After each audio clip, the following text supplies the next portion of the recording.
Assalamualaikum Bu. Waalaikumsalam. Ada Mbak Anggita. Bagaimana kabarnya Mbak Anggita? Alhamdulillah baik Bu. Jadi, ada apa Mbak Anggita datang menemui saya? Hmm, jadi gini Bu, saya ingin menceritakan masalah yang sedang saya alami Bu. Bolehkah saya meminta waktunya Ibu selama 30 menit untuk konseling? Tentu saja boleh, Mbak. Baiklah, mari kita manfaatkan waktu 30 menit ke depan dengan sebaik-baiknya.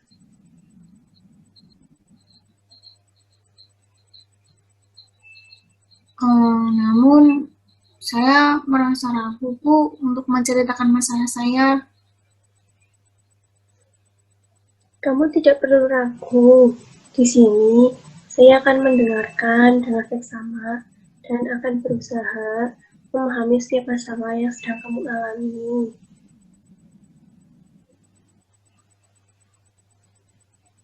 Jadi gini Bu, saya sedang bingung antara lanjut kuliah atau berhenti saja.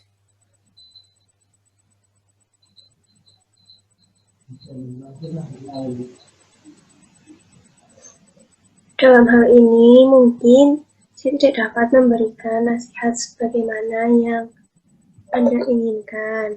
Namun, mari kita coba cari jalan keluarnya bersama. Eh, jadi saya bingung Bu, dalam kondisi pandemi seperti ini, semua serba susah. Saya ada tuntutan untuk lanjut kuliah, namun keadaan ekonomi keluarga saya sedang tidak baik-baik saja. Dan dampak dari keadaan itu, saya jadi sasaran amukan oleh ayah saya Bu dan ibu saya. Mereka seringkali memarahi saya dan lebih emosional, sehingga membuat saya tertekan dan depresi Bu. Setidaknya dari masalah yang kamu sampaikan tadi, terdapat 3 masalah yang disebutkan, yaitu bahwa kamu sedang bimbang antara lanjut kuliah atau berhenti saja, lalu kamu yang menjadi sasaran amukan oleh orang tuamu, dan kamu yang merasa tertekan dan hampir depresi. Dari ketiga masalah tersebut, mana dulu yang akan kita bahas? Hmm, Masalah yang pertama dulu Bu. Baiklah, berarti masalah yang kamu bimbang antara lanjut kuliah atau berhenti saja, begitu? Iya Bu, sebenarnya ibu saya menyarankan saya untuk tetap lanjut kuliah saja. Tidak perlu memikirkan uangnya, nanti pasti ada. Begitu Bu, tapi tetap saja saya merasa menjadi beban yang sangat berat untuk kedua orang tua saya Bu. Baiklah, tapi di sini kita sama-sama untuk menyelesaikan masalah kamu. Saya tidak bisa menyarankan tindakan apa yang paling benar untuk kamu. Tapi di sini kita coba untuk menyelesaikannya bersama. Gitu ya. Hmm, atau saya tidak usah lanjut kuliah saja ya Bu, daripada saya menjadi beban untuk kedua orang tua saya. Jangan gegabah dalam mengambil keputusan dulu, Mbak. Coba Mbak ceritakan awal mula kamu bisa berpikiran untuk tidak melanjutkan kuliah.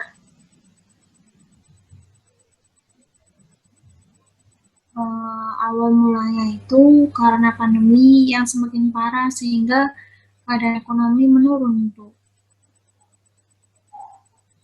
Apalagi sekarang sedang diberlakukannya PPKM sehingga ibu maupun bapak saya tidak dapat melakukan kerja. Memangnya orang tuamu kerja apa, Nak?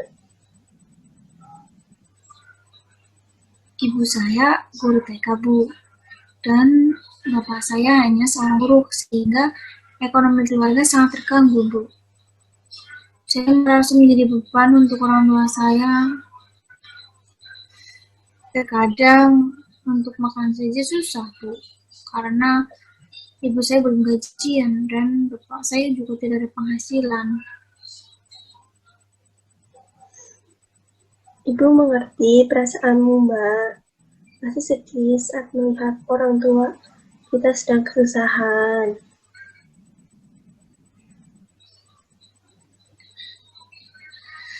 Iya, Bu, saya harus bagaimana? Apa saya kerja saja ya, Bu? Seperti kerja part-time mungkin, Bu, sehingga dapat mengurangi beban orang tua saya. Pada intinya, kamu ingin kerja part-time untuk membantu meringankan beban orang tuamu.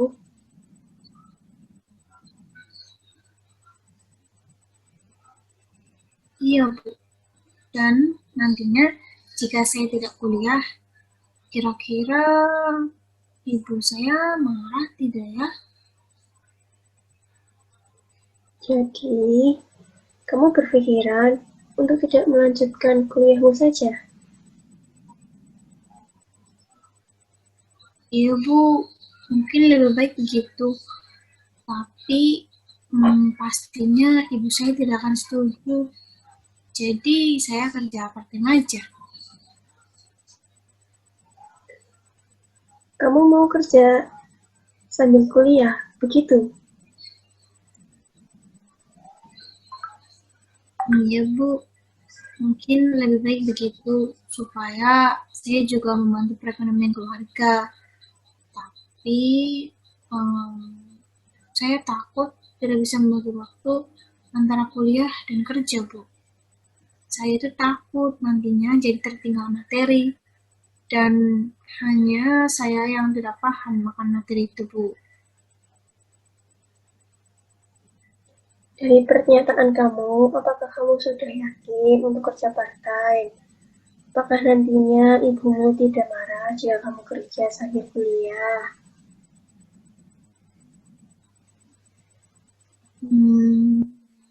Itu, Bu, saya juga tidak tahu.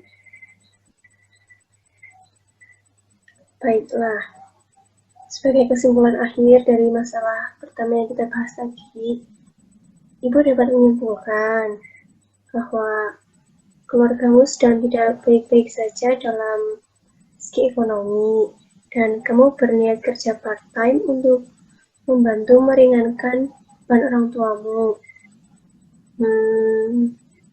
Sebaiknya kamu coba jujur saja kepada orang tuamu. Kalau kamu ingin kerja part-time, urusan ibumu mengizinkan atau tidak, itu urusan belakangan. Yang penting kamu sudah mencoba jujur kepada orang tuamu.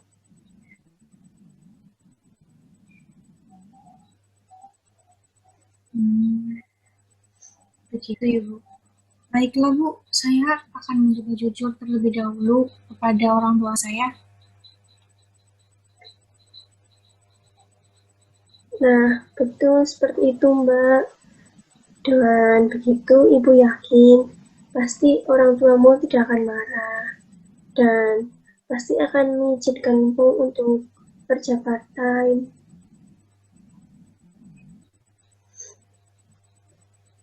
Baik, Bu. Saya rasa saya sudah menemukan jalan keluar dari masalah saya, Bu. Baiklah, karena masalah pertama sudah terpecahkan, bisa kita lanjut untuk masalah yang kedua? Bisa, Bu? Coba Mbak ceritakan, awal mula bisa menjadi sasaran amukan kedua orang tuamu.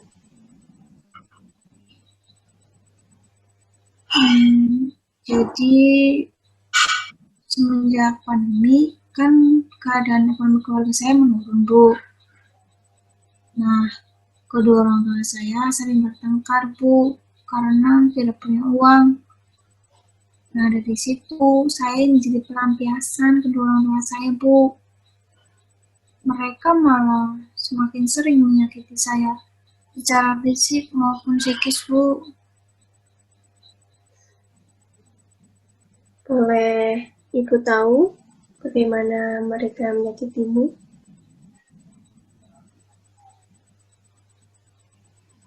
Mereka sering memarahi dan menabuk saya, Bu, dengan keras. Bahkan pernah menabuk saya dengan sapu, Bu. Sampai segitunya, Mbak? Iya, Bu. Bukankah itu sudah termasuk kekerasan terhadap anak, Bu? Mereka bisa saja dilaporkan ke KPAI, kan, Bu, kalau seperti itu terus.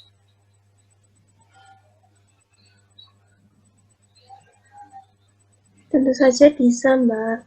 Tindakan seperti itu sungguh tidak mencerminkan sifat orang tua, Mbak. Apabila sudah kelewatan, lebih baik dilaporkan saja, Mbak. Kasihan kamunya juga tiap saat dijadikan sasaran amukan.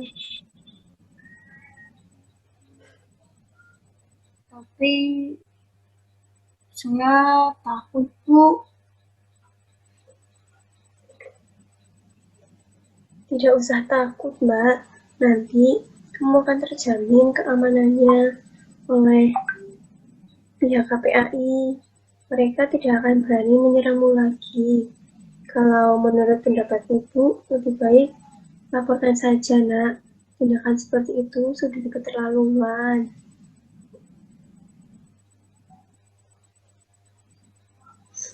Tetap saja saya takut, Bu, nanti dikira saya anak yang durhaka karena melaporkan kedua orang tua saya ke KPAI.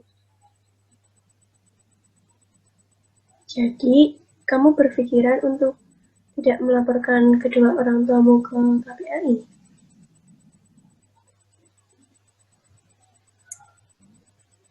Entahlah, Bu, saya masih ragu dan bingung baiknya seperti apa.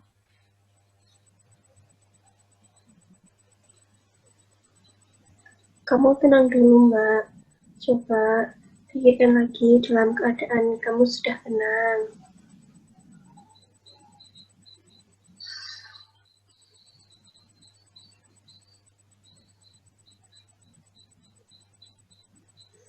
Bagaimana? Apakah sudah merasa cukup tenang?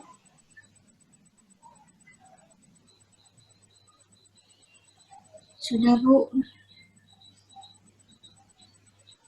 Baiklah, mari kita lanjutkan. Jadi, keputusan akhirmu mau bagaimana?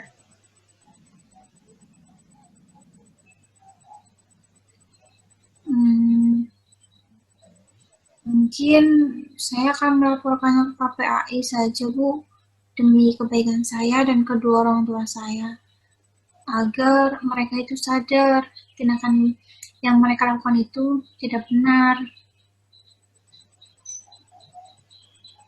Dari pernyataan kamu, apakah keputusanmu sudah yakin, Mbak?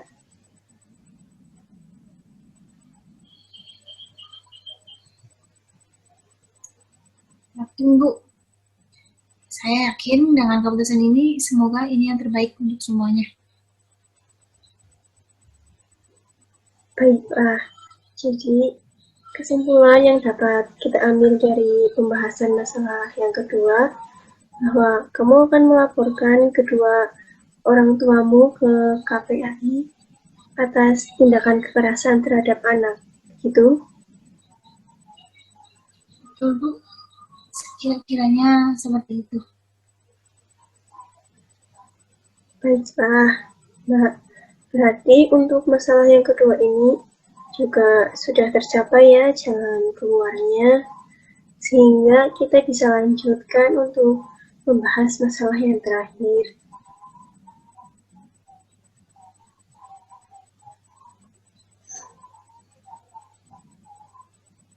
Iya, Bu, bisa dilanjut. Baiklah, untuk masalah yang terakhir, apa benar kamu merasa tertekan dan depresi? Iya, Bu. Saya akhir-akhir ini tuh merasakan tertekan dan depresi karena masa yang menimpa saya ini. Apa yang kamu rasakan akhir-akhir ini, Mbak? Lepas dari masalah saya yang tadi, Bu, saya itu sering merasa gelisah tanpa sebab. Lalu sih juga jadi mudah menangis di malam hari, sering insomnia juga, Bu. Sudah berapa lama kamu merasa seperti itu, Mbak? Um, Hampir 1 bulan, Bu. Dan itu membuat saya tidak tenang. Bisakah kamu ceritakan sebab dari kamu mengalami hal seperti itu? Entahlah, Bu. Saya juga kurang tahu kenapa saya bisa seperti itu. Mungkin karena masalah yang saya hadapi terlalu berat hingga membuat saya seperti ini, Bu. Dalam hal ini, mungkin ibu tidak dapat memberi bantuan seperti yang diharapkan. Namun, ibu dapat menyarankan untuk kamu ke psikolog saja, Mbak, agar dia bisa mendiagnosismu dan tentunya dia lebih ahli daripada ibu ini. Tapi saya takut, Bu. Takut dikira sakit dan cemooh oleh tetangga dengan sebutan orang gila. Tidak perlu takut, Mbak. Tetap saja saya takut, Bu. Lebih baik saya konsultasi dengan ibu saja daripada harus ke psikolog ataupun psikiater. Saya lebih nyaman bercerita dengan ibu. Jika maunya kamu seperti itu, baiklah, tidak apa-apa, ke ibu saja ceritanya. Nanti ibu bantu sebisanya ibu ya. Iya, Bu, lebih baik seperti itu saja. Nah, mungkin untuk masalahmu ini, ibu dapat menyarankan untuk apabila kamu merasa sedih, tertekan, atau banyak pikiran, kamu bisa bercerita dengan ibu, jangan dipendam sendiri. Kamu di dunia ini itu tidak sendirian. Jangan merasa bahwa kamu sendirian dan dengan alasan itu mendorong kamu untuk menyakiti diri sendiri. Itu tidak baik, Mbak. Mendingan datang saja ke ibu. Apakah jika saya datang terus ke ibu, ibu tidak akan keberatan?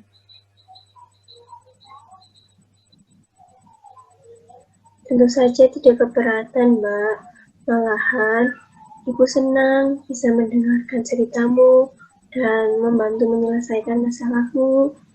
Jadi, jangan sungkan-sungkan ke ibu ya.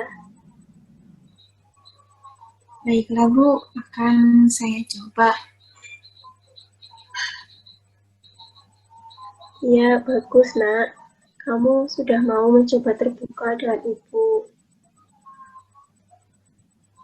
Tapi, apakah saya bisa percaya dengan ibu? Tentu saja, ibu bisa dipercaya.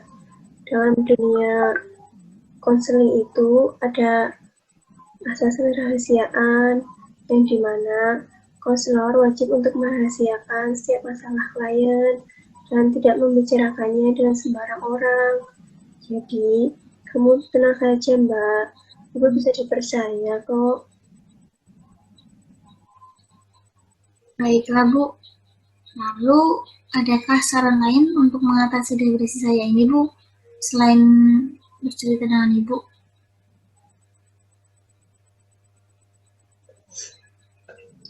Cara untuk mengatasi depresi sebenarnya banyak, Mbak, dan beragam. Seperti kamu bisa lebih aktif lagi dalam bersosialisasi, lalu dirubah pola hidupmu yang dulunya tidak sehat menjadi pola hidup yang sehat. Lalu jangan sekali-kali kamu mencoba menyentuh obat-obatan terlarang ya. Tentu saja saya tidak berani, Bu, menyentuh barang haram itu. Saya masih takut dengan azab Allah. Baguslah, Mbak, jika kamu berpikiran seperti itu, karena zaman sekarang itu ya banyak sekali remaja yang penasaran dengan barang haram itu, diawali dengan penasaran hingga berani mencoba-coba dan akhirnya kecanduan barang haram tersebut. Dan itu tidak baik untuk kesehatan, baik secara fisik maupun psikis. Baik, Bu, akan saya ingat pesan Ibu. Baiklah, kembali lagi ke topik masalahmu. Selain gejala-gejala yang kamu sebutkan tadi, adakah perubahan perilaku yang kamu rasakan?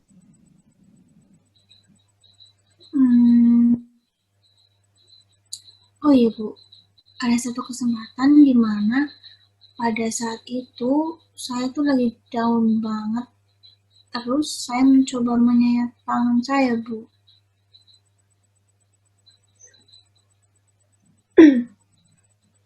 Jangan seperti itu, Mbak. Itu tindakan yang tidak benar. Saya tidak setuju jika kamu melakukan hal seperti itu. Iya, Bu, saya juga tahu kalau tindakan tersebut salah. Saya hilang, Bu, dan tidak akan melakukan tindakan seperti itu lagi. Iya, Mbak, jangan seperti itu. Setiap masalah pasti ada jalan keluarnya yang lebih baik. Jangan lampiaskan dengan menyakiti tubuhmu. Cerita saja ke ibu, pasti akan ibu dengarkan dan akan ibu bantu menyelesaikannya nantinya. Iya, Bu, saya juga sudah sadar dan tahu apa yang harus saya lakukan agar tidak tertekan dan depresi lagi. Begitu ya. Jadi dapat ibu simpulkan bahwa untuk masalah yang terakhir ini kamu sudah menemukan jalan keluarnya dan tahu cara untuk mengatasi depresi itu. Gitu, Mbak. Iya, Bu. Jadi dari ketiga masalah yang kamu sebutkan tadi, sudah dapat semua ya jalan keluarnya? Iya, Bu, begitu. Betul.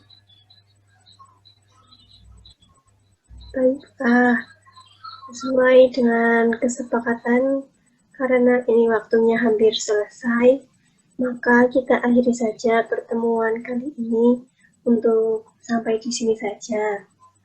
Untuk pertemuan selanjutnya, Ibu harapkan kamu dapat datang kembali ya. Baik, Bu. Terima kasih ya sudah mau mendengarkan cerita saya. Tidak apa-apa, Mbak. Saya senang membantu orang lain.